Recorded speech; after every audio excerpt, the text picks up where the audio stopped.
Qur'on o'qilib turgan uyga, Qur'on o'qilib turgan uy kengayar ekan Allohning rahmatiga. Allohning rahmati yog'ilar ekan, baraka kirar ekan, urush janjal yo'q bo'lar ekan, malaikalar kirib shaytonlar chiqib ketar ekan. Eri xotinni urush janjal qildiradiganlar shaytonlar, birodarlar.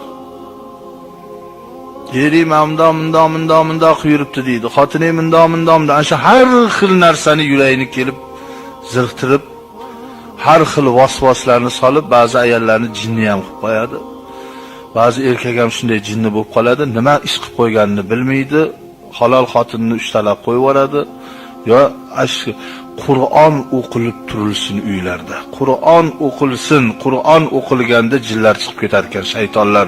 Shunaqa vasvas soladigan har xil hali bir xil amal deydi-ku, Qur'on o'qilib turgan uyda u narsalar bo'lmaydi. Chiqib ketadi hammasi. Daf bo'lar ekan.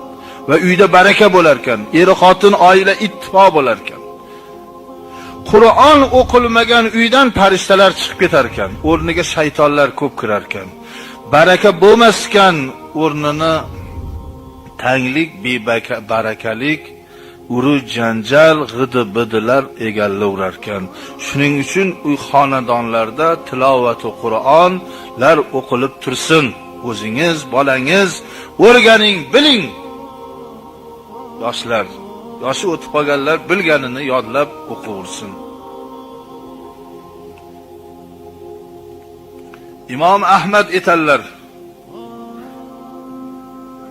İmam Ahmed eterler.